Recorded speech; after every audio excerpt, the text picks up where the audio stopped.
Merci de nous rejoindre. Bonjour à tous. Voici le sommaire de ce nouveau journal. En Côte d'Ivoire, la reprise hier du dialogue politique entre le gouvernement et les partis de l'opposition à l'initiative de la Communauté économique des États de l'Afrique de l'Ouest, la CEDEAO. Le Premier ministre ivoirien Ahmed Bakayoko a présidé hier la séance à la primature dans la commune du Plateau. Ara, localité située dans la région est de la Côte d'Ivoire, une campagne de sensibilisation visant à maintenir la paix et la cohésion sociale dans toute la zone. C'est une initiative des autorités locales soutenue par les leaders communautaires.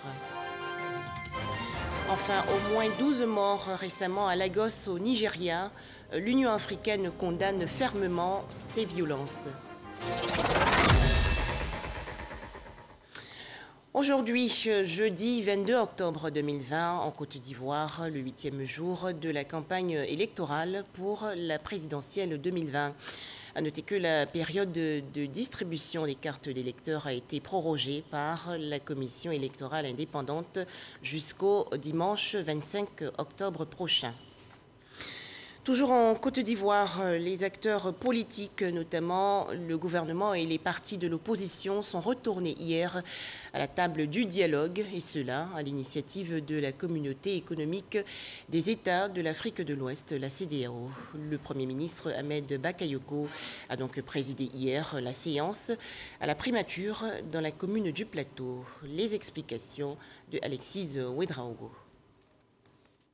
Après le rendez-vous manqué à la table du dialogue samedi, l'opposition réclamait la présence de la CEDEAO durant les échanges États-partis politiques. Ce mercredi, à la primature, en présence du chef de la commission paix et sécurité de la CEDEAO, le Premier ministre a ouvert les échanges. Face à lui pourtant, les sièges des principaux partis de l'opposition sont restés vides. On a eu cette recommandation forte de la CEDEAO de poursuivre les discussions. Et nous avions indiqué que nous, le gouvernement, la main du dialogue était permanemment tendue et qu'il n'y avait pas de préalable pour discuter avec nos frères et qu'il fallait faire l'économie de toutes sortes de crises et entamer immédiatement le dialogue. On avait espéré qu'avec cette ouverture, nos amis puissent venir.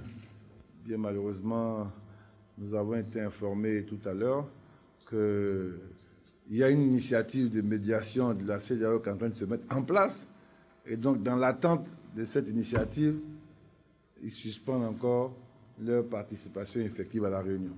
Ce que nous on veut, c'est vraiment discuter. Parce que de toute façon, la solution viendra de nous-mêmes. La solution ne viendra jamais d'ailleurs. Le gouvernement, lui, se dit engagé à favoriser un dialogue inclusif avec tous les acteurs de la scène politique, une démarche que saluent les partis présents. Nous avons manifesté en tant que LMP notre bonne volonté, aller vers les uns les autres, à condition que les acteurs qui tiennent la corde, les accords, puissent être mis en confiance. Et ce que je retiens aujourd'hui, c'est que le gouvernement a fait un pas, oui, sur certains points. Réaménagement de la CEI, rééquilibrage, c'est vrai. J'ai entendu des choses qui me permettent d'espérer que des avancées sont possibles. Pour la CEDEAO, il faut que les partis politiques maintiennent le dialogue. Nous avons entendu des propos assez forts, des propos conciliateurs qui demandent que les parties prenantes de la Côte d'Ivoire se retrouvent autour de la table de discussion. Il y a eu des propositions qui ont été faites. Nous sommes à 10 jours des élections.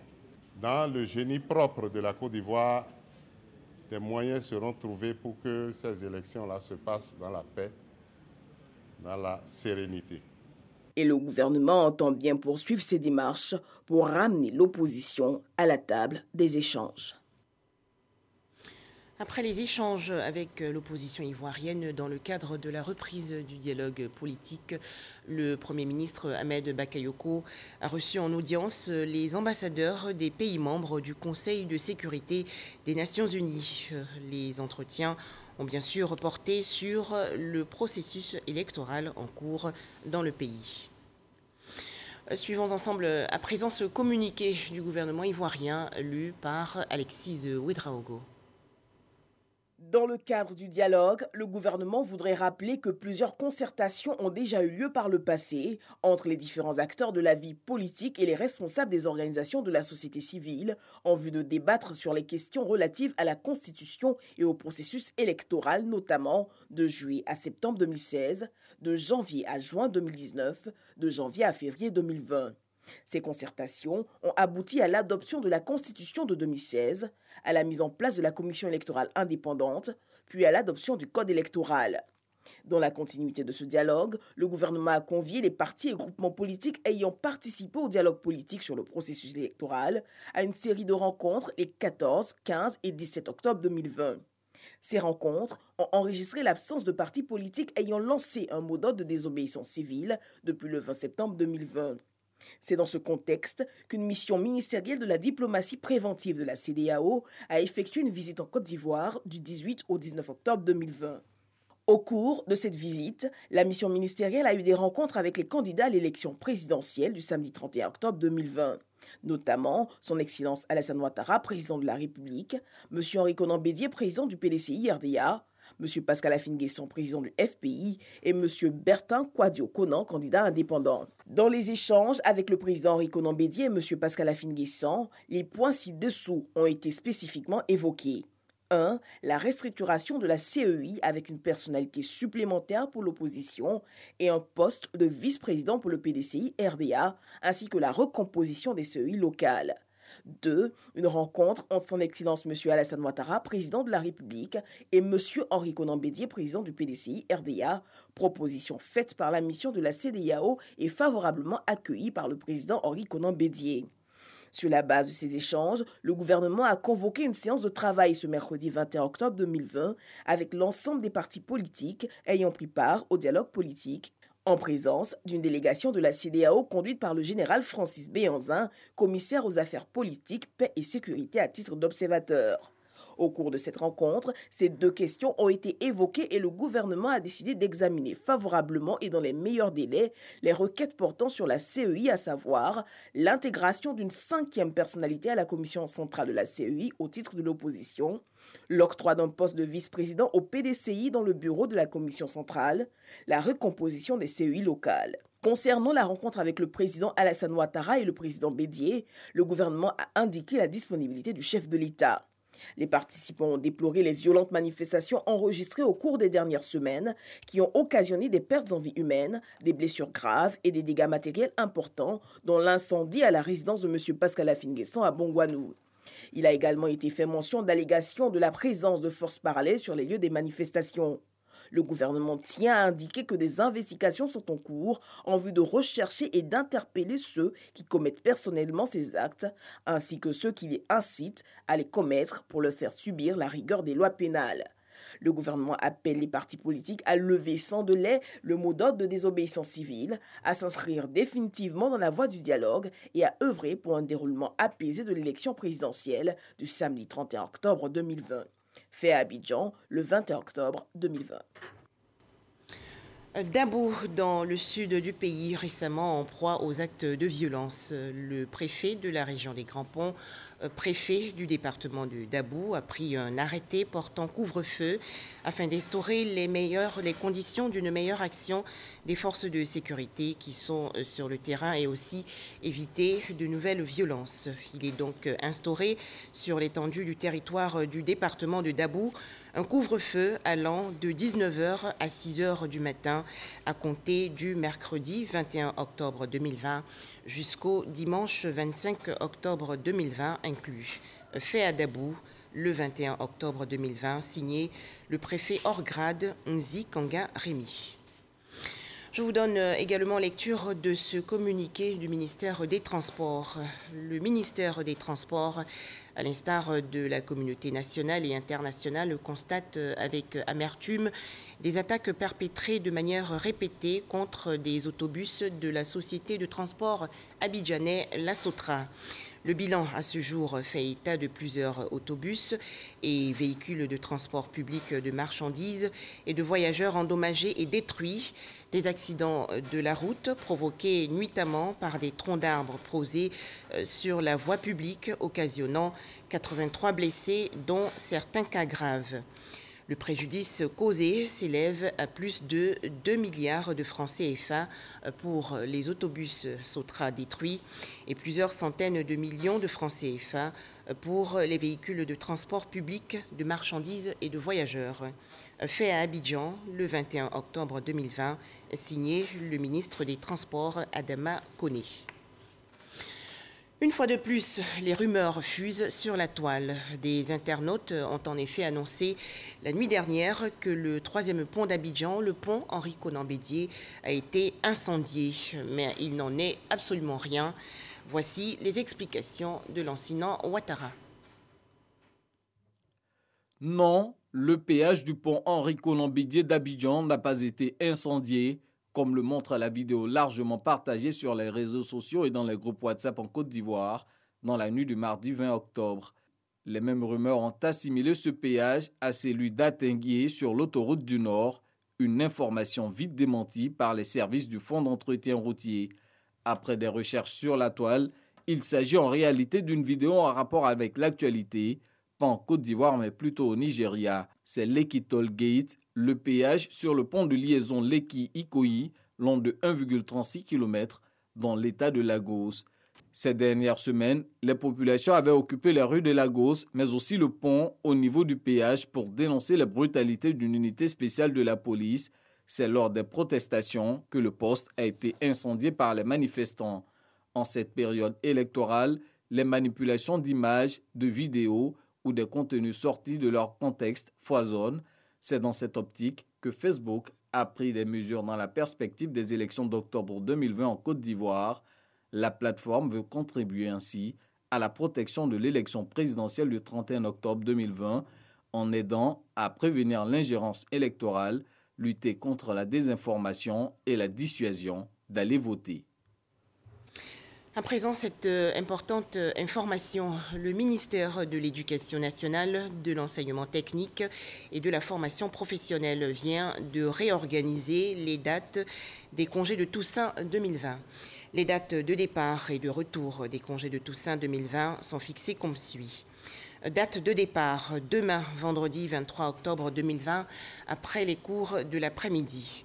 Date de retour, lundi 9 novembre 2020.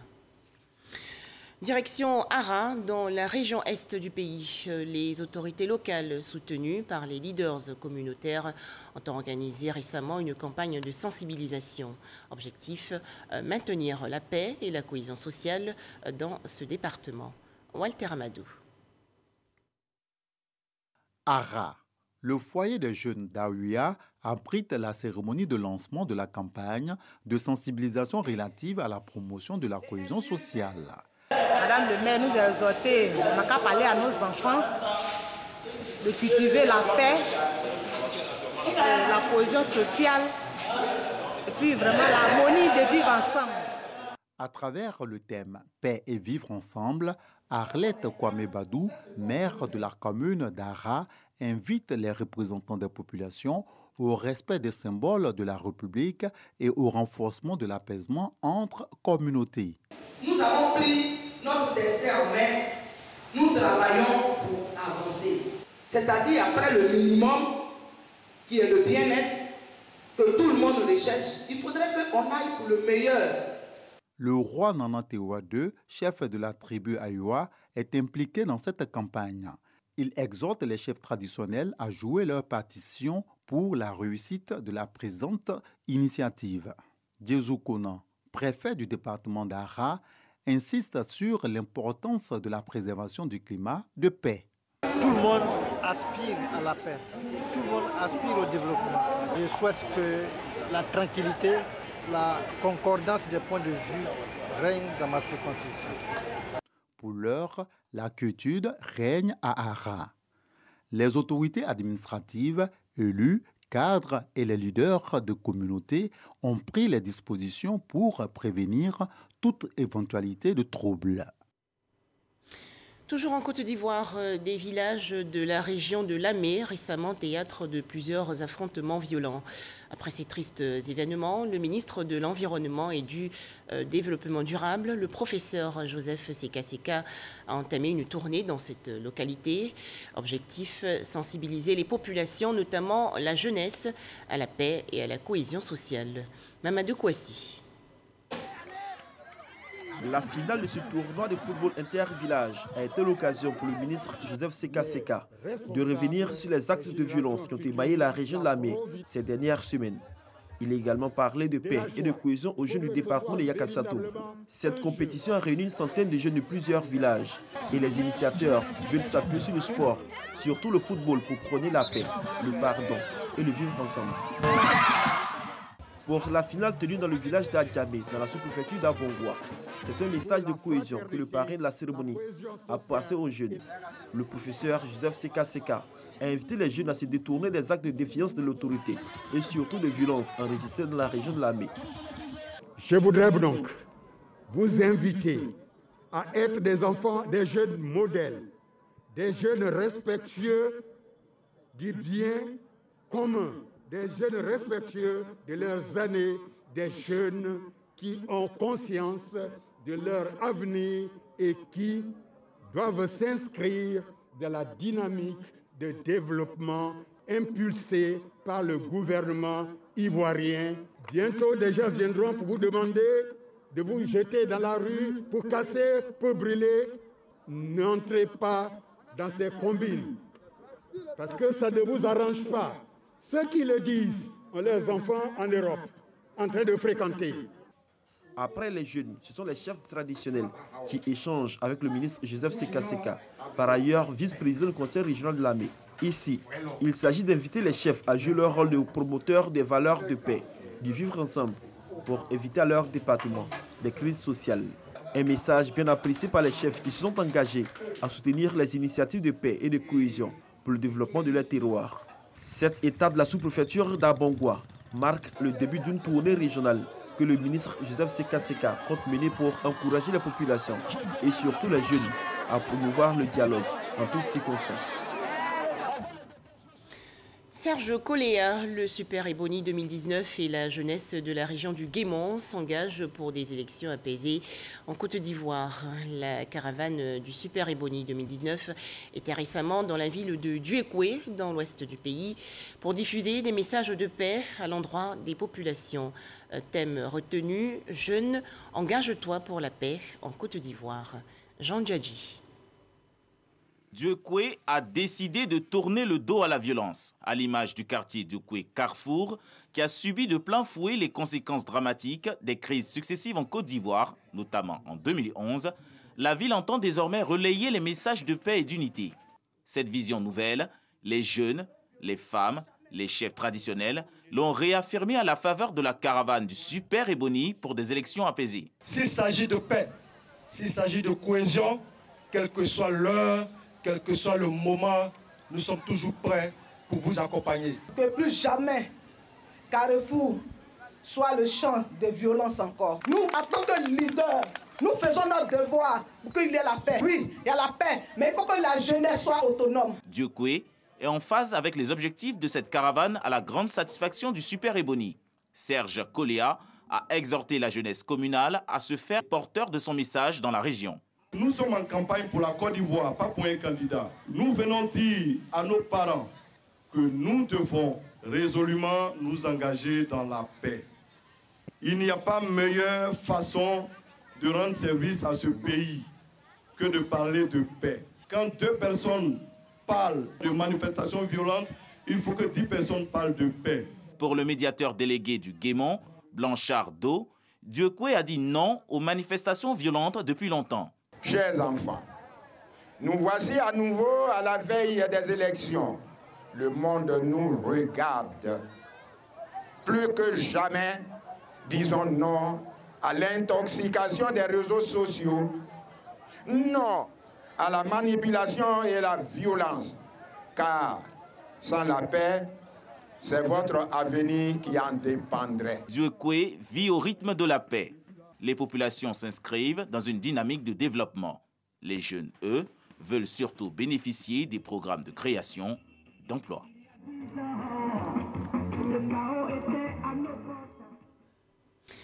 La paix et la cohésion sociale enseignée également à la jeunesse du district d'Abidjan et des autres villes du pays. Une caravane a été organisée il y a quelques jours par le Conseil national des jeunes de Côte d'Ivoire. Première étape, la commune d'Anyama, dans la région sud. Astou Touré.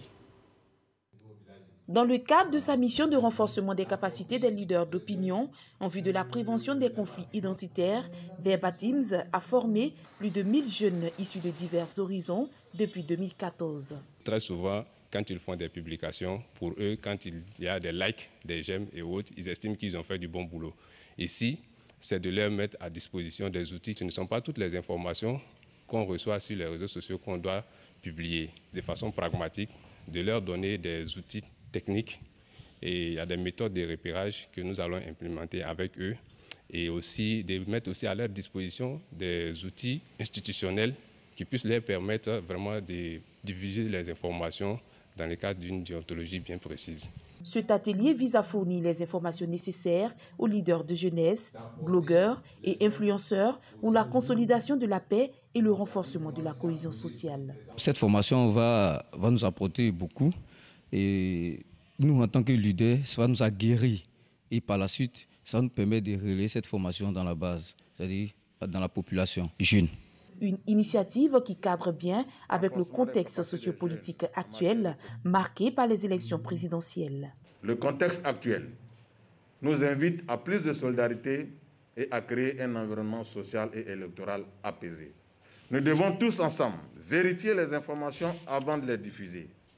Nous devons également éviter d'être à la fois des acteurs et des victimes de conflits sociopolitiques et intercommunautaires qui résultent de ces discours de haine. Cet atelier se tient sur 3 jours et à terme, il va impacter près des millions de jeunes. Un tout autre sujet à présent avec la présentation officielle d'une œuvre littéraire intitulée Amadou Gon Coulibaly, itinéraire d'un homme d'État. L'auteur, Thierry Seka, est aussi un ami de longue date et collaborateur de feu le Premier ministre ivoirien Amadou Gon Coulibaly. Les précisions de Herman Guivet. Amadou Gon Coulibaly, itinéraire d'un homme d'État. Un livre-hommage à la mémoire de l'illustre disparu, à sa vision, à son combat politique et son engagement pour la Côte d'Ivoire. Ce livre est pour nous un document qui doit guider la jeunesse. Le livre comporte 5 parties.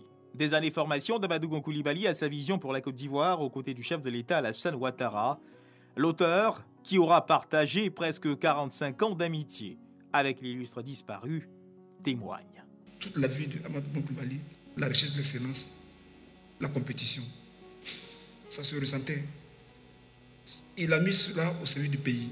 Monsieur le Premier ministre, c'est des choses qu'on doit pouvoir léguer aux jeunes générations. Et nous souhaitons que cela se fasse pour le pays. Ce livre doit montrer aux jeunes Ivoiriens et aux jeunes en général les qualités qu'il faut mobiliser pour pouvoir tracer le chemin de l'excellence. Occasion pour le Premier ministre Ahmed Bakayoko de rendre un hommage à Amadou Gon Coulibaly. Amadou Gon était justement un de ces rares cadres qui avait eu la formation technique la plus pointue et qui s'était intéressé très tôt à la politique et qui avait introduit la rigueur de la technique et de la science dans la politique. Et c'était devenu donc une chance pour la Côte d'Ivoire et pour l'Afrique. On portait cette complémentarité autour du président Alassane Ouattara pour vraiment le pays. Et moi, il m'a tiré vers ces valeurs-là. C'est ce président qui m'avait confié à Amadou Gon, quand il était à la primature en 90 déjà, il avait tiré vers ces valeurs. Je pense que, professeur, vous avez fait œuvre utile. pas seulement pour un frère, mais aussi pour le pays.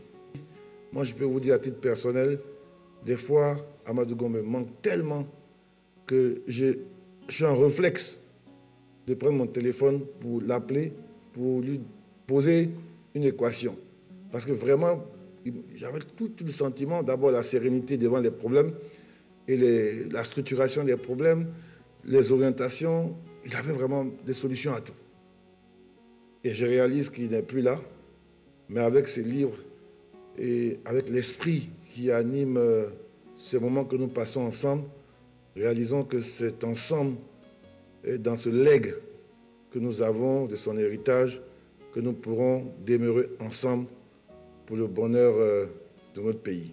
En tout cas, merci beaucoup. Je suis très fier des premières pages que j'ai pu parcourir, mais je vous promets de le lire, de le relire et vraiment de faire en sorte de nous approprier les valeurs qui ont marqué sa vie à travers cet ouvrage, de nous arrêter et de créer un instant son héritage. C'est le plus important. Un spécimen de l'ouvrage est remis au chef du gouvernement. La conclusion de l'ouvrage ouvre des perspectives pour l'avenir, après une synthèse des regards objectifs sur les différents horizons politiques qui se profilent, des choix alternatifs à évaluer. Elle met ensuite en exergue l'option d'une équipe gagnante pilotée par le Premier ministre Amadou Gon Coulibaly, à qui la Côte d'Ivoire confie son destin, en toute sérénité, jusqu'au jour de sa disparition. Les conséquences humanitaires de la Covid-19 sur les populations vulnérables, c'est le thème de la 3e édition du concours régional du Comité international de la Croix-Rouge.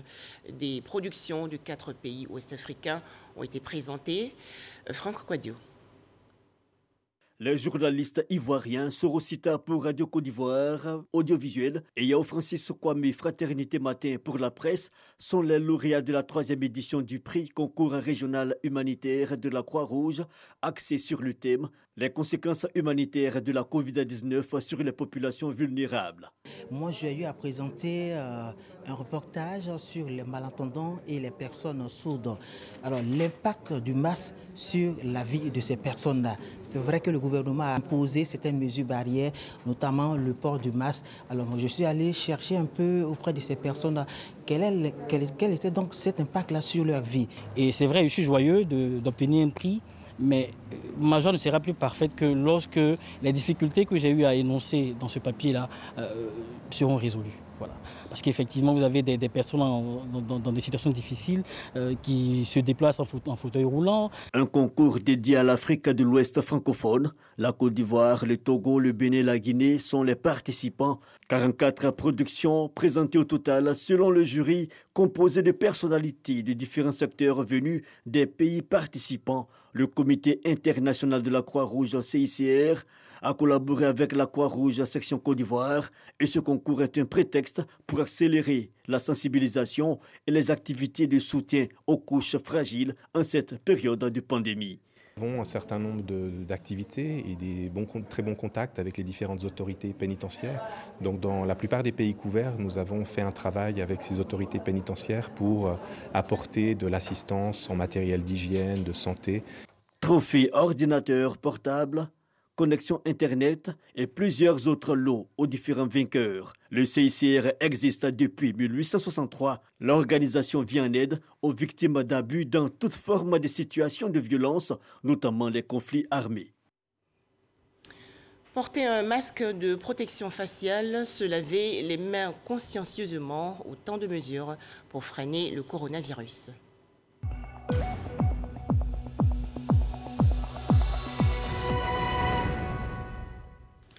« 21 nouveaux cas de maladie à coronavirus enregistrés hier en Côte d'Ivoire par le ministère de la Santé et de l'Hygiène publique. Le pays compte actuellement 20 363 cas confirmés de coronavirus, dont 20 070 personnes guéries et 121 décès.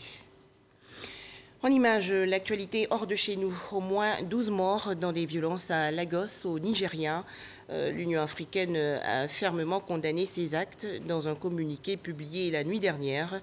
En revanche, l'UA s'est félicité du démantèlement par le gouvernement fédéral du Nigeria de la brigade spéciale de répression des vols, unité controversée de la police à l'origine du mouvement de protestation entamé dans le pays début octobre 2020. Au Mali, l'ancien président Ibrahim Boubacar Keïta, renversé en août dernier par un coup d'État militaire, est rentré hier soir à Bamako, la capitale, après un séjour médical aux Émirats arabes unis. De nombreux partisans de IBK étaient sortis dans les rues pour l'accueillir et l'acclamer. Revenons, si vous le voulez bien, sur ce communiqué du ministère ivoirien des Transports. Le ministère des Transports, à l'instar de la communauté nationale et internationale, constate avec amertume des attaques perpétrées de manière répétée contre des autobus de la société de transport abidjanais, la Sotra. Le bilan à ce jour fait état de plusieurs autobus et véhicules de transport public de marchandises et de voyageurs endommagés et détruits, des accidents de la route provoqués nuitamment par des troncs d'arbres posés sur la voie publique, occasionnant 83 blessés, dont certains cas graves. Le préjudice causé s'élève à plus de 2 milliards de francs CFA pour les autobus Sotra détruits et plusieurs centaines de millions de francs CFA pour les véhicules de transport public de marchandises et de voyageurs. Fait à Abidjan le 21 octobre 2020, signé le ministre des Transports, Amadou Koné. Voilà, d'autres informations sur rti.ci. Merci de nous avoir suivis.